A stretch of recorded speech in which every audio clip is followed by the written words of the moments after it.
has made enormous efforts and sacrifices to protect civilians under extremely difficult and dangerous circumstances. Its implementation of peacekeeping mandate should not be impeded. The safety of peacekeepers should not be compromised, and any attack on or targeting of MONUSCO is unacceptable.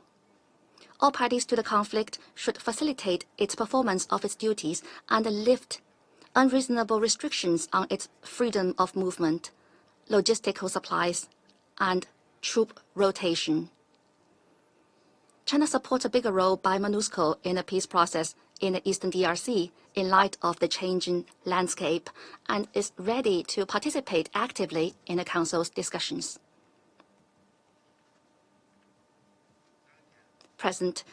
At present, the question of the DRC is at a critical juncture for political settlement. China firmly supports the DRC in safeguarding its sovereignty and territorial integrity and stands ready to work with all parties to play a constructive role in ending the conflict at an early date and restoring peace and tranquility.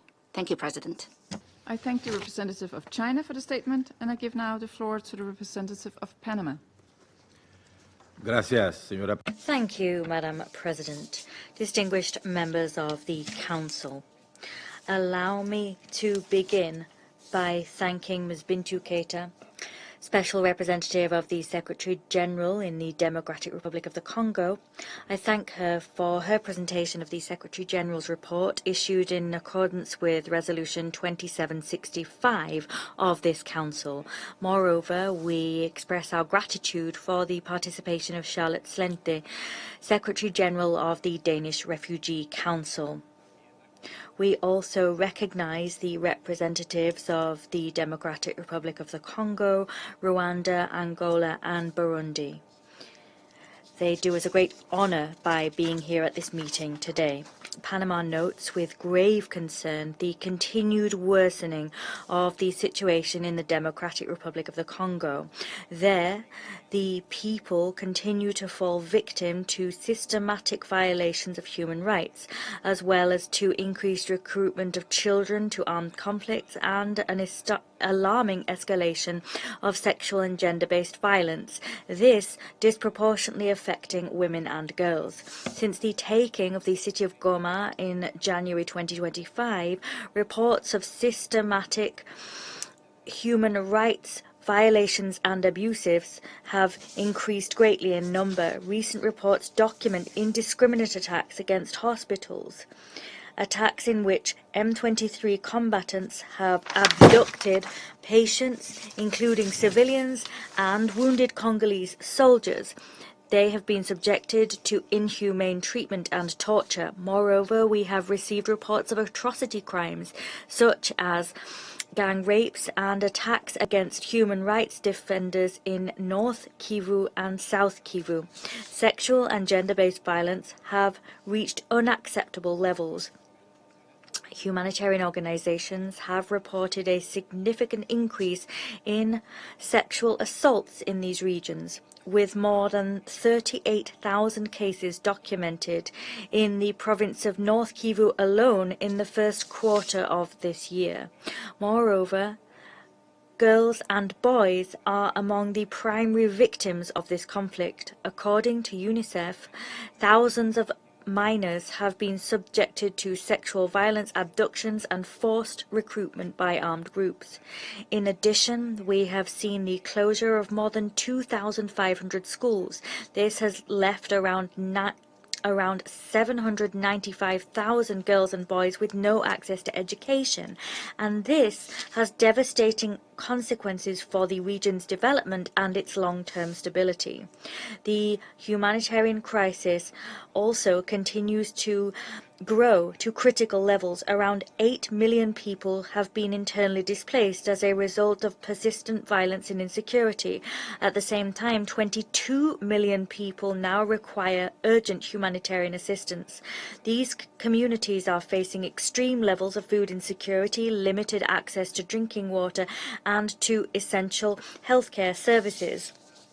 This fragile situation in terms of healthcare has expedited the spread of illnesses such as cholera, measles and malaria, and that's having particularly regrettable consequences for children who are extremely vulnerable. The international community cannot remain indifferent in the face of this tragedy. It is vital that we step up humanitarian efforts, increase victim support and demand the accountability of those responsible for perpetrating these atrocities. Elsewhere, we express our heartfelt thanks for the tireless work of MONUSCO personnel, particularly that of the Blue Helmets, whose commitment, devotion and courage deserve the highest degree of recognition. We here resolutely recall that the protection of peacekeeping personnel is non-negotiable. With that in mind, we are gravely concerned by the fact that in spite of diplomatic efforts seen, we continue to see restrictions placed on MONUSCO's movement by M23. That situation not only jeopardizes the security and well-being of those deployed in the field, but it also weakens the operational efficiency of MONUSCO. We take note of the gradual withdrawal of MONUSCO, which was planned before the recent escalation of the conflict, and now, however, it's suffering serious setbacks owing to the fact the situation is worsening. Moreover, we decry the significant losses suffered by peacekeeping forces. We've seen the death of 3 Blue Helmets and 37 wounded in the clashes. That underscores the growing risks facing the mission on the ground. In the face of this grave crisis, we endorse and echo the Secretary-General's appeal, an appeal demanding an immediate ceasefire to avoid greater bloodshed. Missions such as MONUSCO embody the collective promise made by the international community not to abandon peoples in regions where peace is under threat. This promise, in order to be a genuine one, must be underpinned by tangible actions and sustained commitment.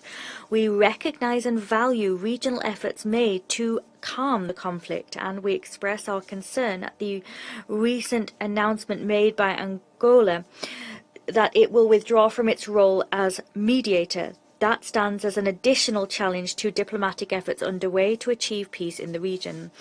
Madam President, Panama appreciates diplomatic initiatives undertaken by Qatar and other international actors. However, we underscore the importance of ensuring that the region continue to strengthen its own dialogue mechanisms with the goal of achieving a sustainable and lasting solution to the conflict. We reiterate the fact that the solution to the situation in the DRC cannot be solely a military one. It is urgent that we embark upon a comprehensive political journey, one which includes the dialogue between the government and all stakeholders. It must also include the strengthening of the rule of law, respect for human rights, and a regional approach which effectively involves neighboring countries in bringing about de-escalation. Finally, Panama reaffirms its commitment to active diplomacy, diplomacy which fosters a lasting peace and the protection of the very tenets of the United Nations Charter. I thank you. I thank the representative of Panama for the statement, and I give the floor to the representative of the United States. Thank you, Madam President, and thank you, SRSG Bintu Keita and Ms. Charlotte Slente, for your briefings today. It is essential that this Council and the international community continue to receive objective, credible reporting on the dire situation affecting Congolese civilians and UN personnel in eastern DRC. The United States denounces the increasingly antagonistic rhetoric coming from Rwandan government officials and the Rwanda-backed M23, including threats against senior MONUSCO leadership and false claims that MONUSCO supports the FDLR. These statements are unacceptable and irresponsible, especially from Rwanda, a major contributor to UN peacekeeping, including through senior leadership positions. The United States strongly condemns the continued advances by M23 and Rwanda Defense Forces throughout North and South Kivu. We welcome all parties' engagement in the joint EAC-SADC process, especially the commitment to reach an unconditional and permanent ceasefire. However, signing communiques is only a first step. Following through is much more difficult. We will be watching the actions of the parties closely and remain prepared to take further measures as needed. As the largest financial contributor for MONUSCO, the United States is deeply invested in its effectiveness. The mission must be allowed to move freely and implement its mandate in M23 controlled areas. We demand M23 immediately cease its obstruction of MONUSCO and take the necessary steps to reopen the Goma airport without further delay. We recognize the role MONUSCO could play in supporting an end to this crisis.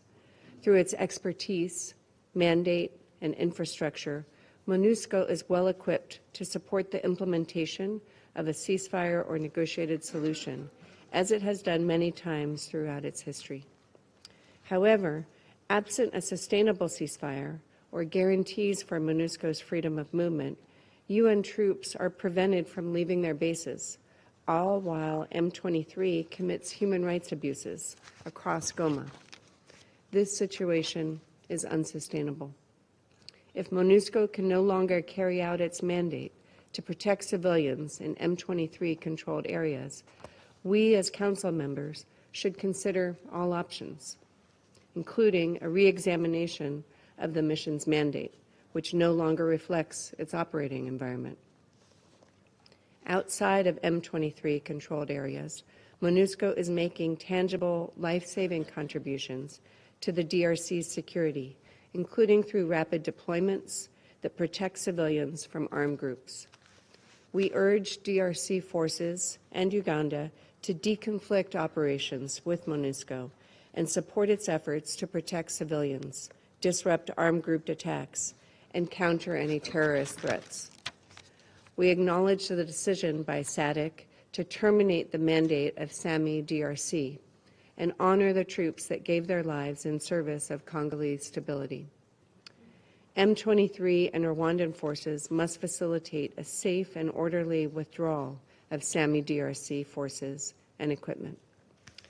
As regional peace processes continue, we stress the need to avoid duplication of efforts and leverage the comparative advantages of viable existing forums and mechanisms, including those MONUSCO is already mandated to support.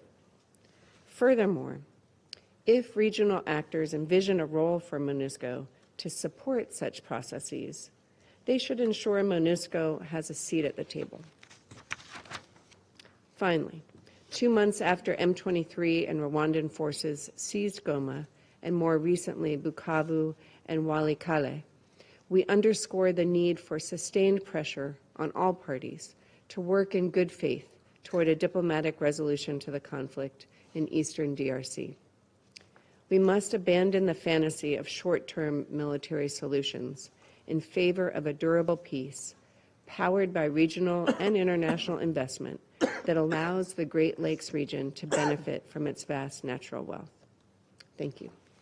I thank the representative of the United States for the statement, and I give the floor now to the representative of the Russian Federation.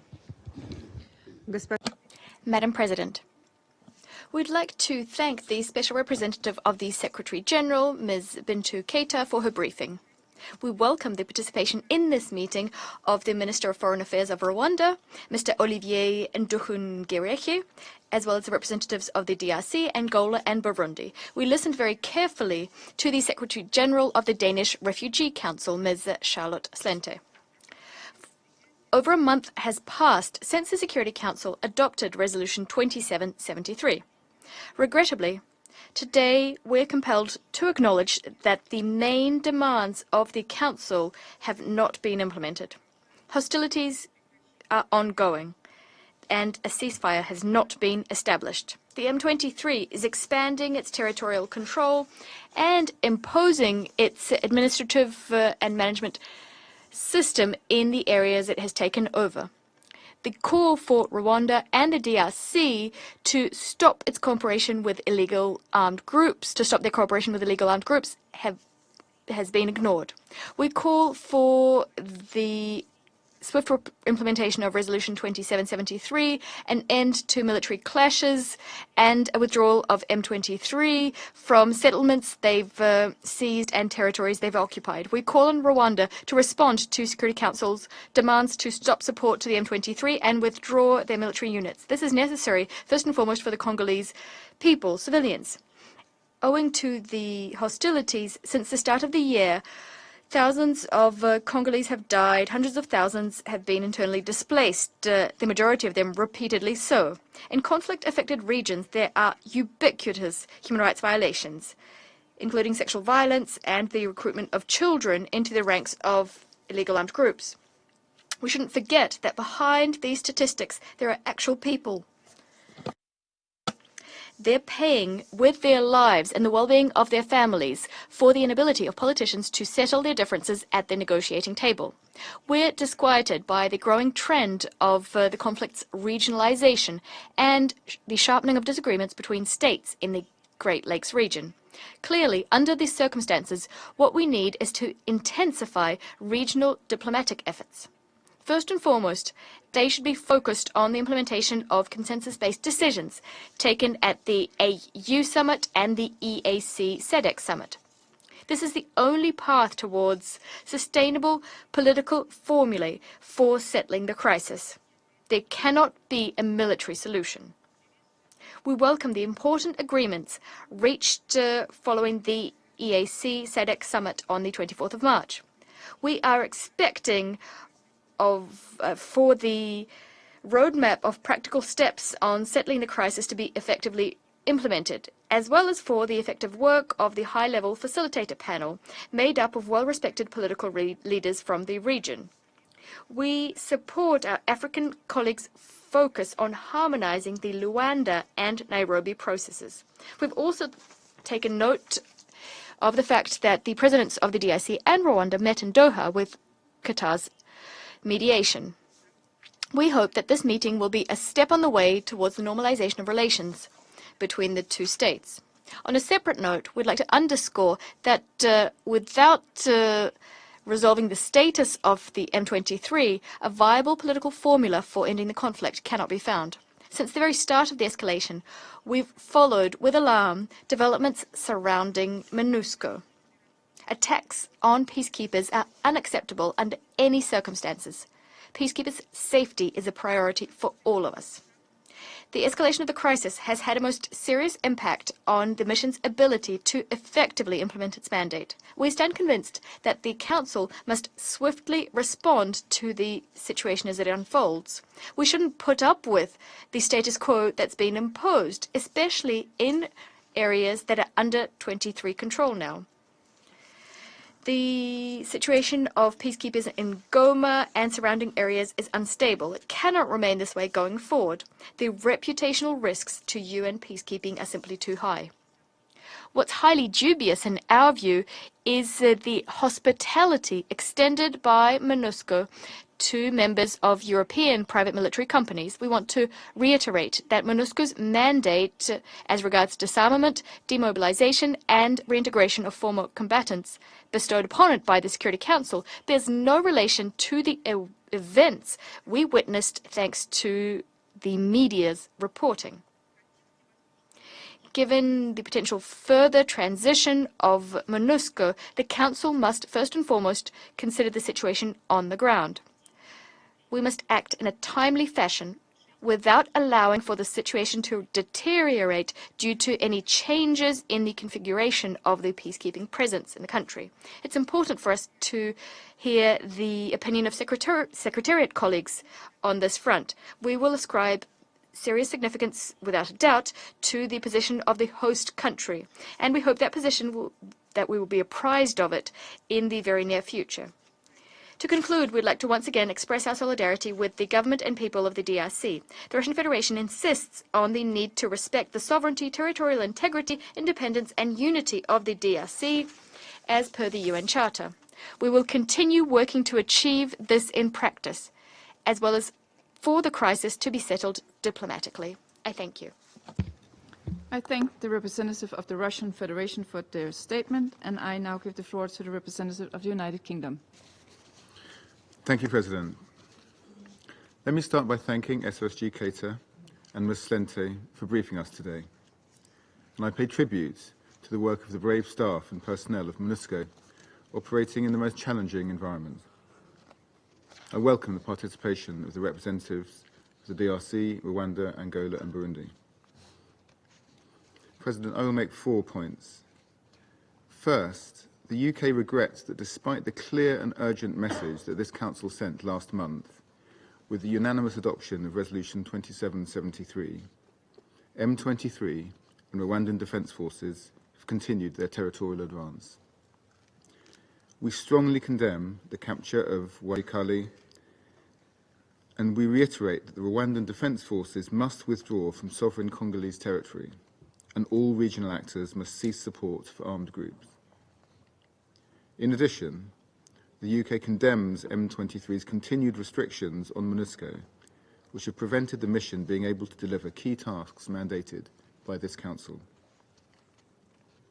Second, the UK welcomes efforts to deliver a peaceful resolution to the conflict. This includes the joint work of EAC and SADC and its creation of a panel of facilitators. The UK also recognises the efforts of His Highness the Emir of Qatar to convene President Tshisekedi and President Kagame for discussions in support of regional processes. We regret that despite the commitments made, an immediate and unconditional ceasefire has not yet materialised. In addition, the UK is grateful to Angola and President Lourenço for his exemplary leadership in securing significant agreements for sustainable peace. The Luanda process made important steps forward, including agreement on a harmonised plan for neutralising the FDLR, disengaging the Rwandan Defence Forces from DRC, and, most recently, agreement by the DRC government to direct talks with M23. We deeply regret that M23 were not willing to participate in these talks. Third, as we've heard from our briefers, the humanitarian situation in DRC remains dire. The UK supports the joint calls by EAC and SADC for the reopening of Goma Airport and humanitarian supply routes. We call on all parties to protect civilians, including from sexual and gender-based violence, and immediately end and prevent the abduction and recruitment of the use of children. The UK has committed over $18 million of humanitarian support to those in need in eastern DRC.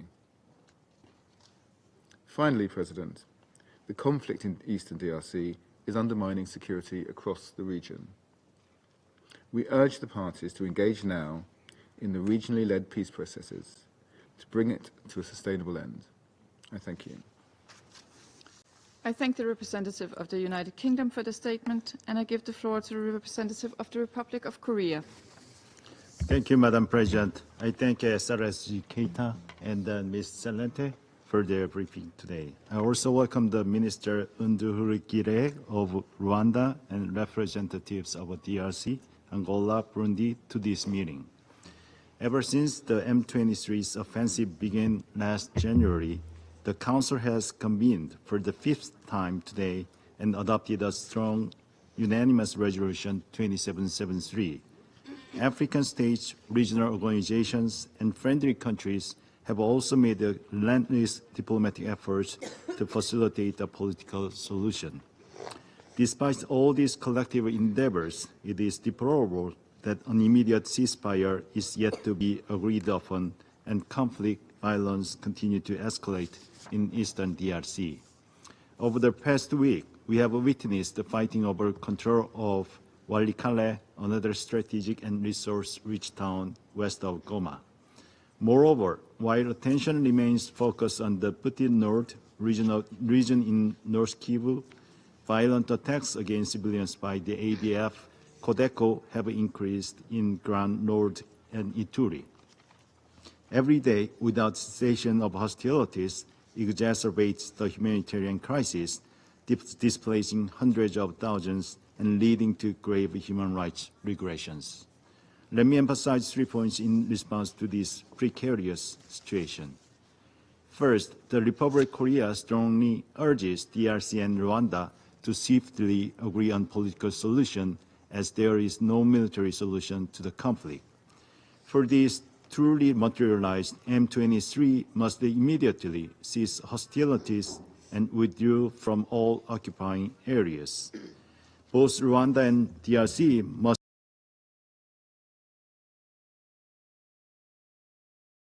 refrain from escalating the conflict by supporting armed groups. DRC's sovereignty and territorial integrity should be respected.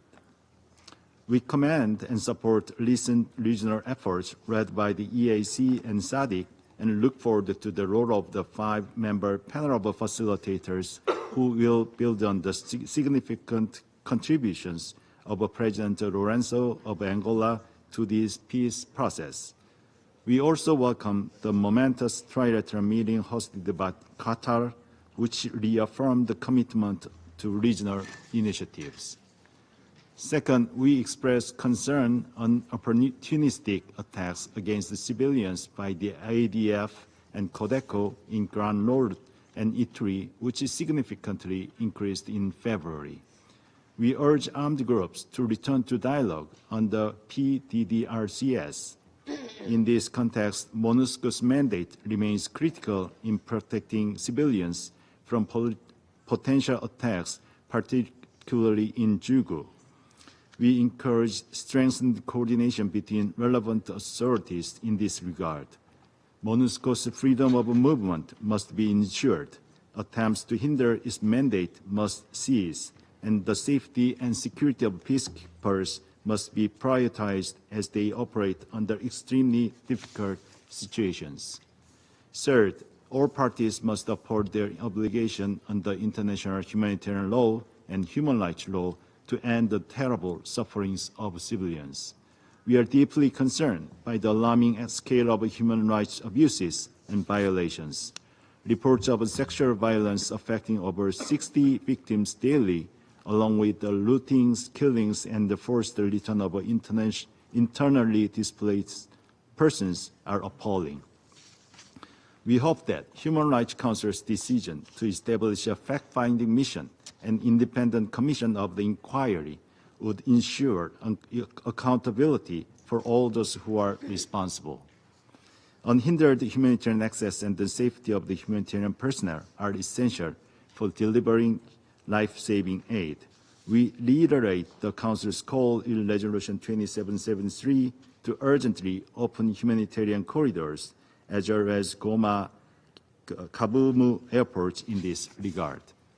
Madam President, Republic of Korea reaffirms the steadfast support for MONUSCO, SRSG, Keita, and regional and sub-regional organizations for their efforts in addressing this grave situation. I thank you. I thank the representative of the Republic of Korea for the statement, and I give the floor now to the representative of Slovenia. Thank you, Madam President. I wish to thank SRSG Keita for her briefing and Ms. Sente for her contribution to today's meeting. Madam President, Slovenia remains deeply concerned about the ongoing situation in eastern DRC. We are particularly concerned for all victims who bear the heaviest burden for all civilians who bear the heaviest burden of this conflict. As we have heard again today, current M23 offensive, supported by the Rwandan Defense Forces, continues to destabilize eastern DRC and the broader Great Lake region. The region is being pushed to the brink of war. I wish to make 3 points in this respect. First, we are deeply troubled by the ongoing reports of persistent and serious violations of international humanitarian law and human rights violations and abuses, particularly reports of widespread sexual and gender-based violence. We strongly condemn any violence targeting civilians. We denounce the actions of armed groups including M23, ADF, Codeco, Zaire, FDLR, those operating under the Vazalendo or VDP labels, as well as reported violations of FARDC members. Such violations are abhorrent, and all perpetrators must be held to account. We are concerned that the full extent of it may not be clear yet, due to significant challenges in monitoring and verification. We welcome and emphasize the importance of the work of the fact-finding mission and the Independent Commission of Inquiry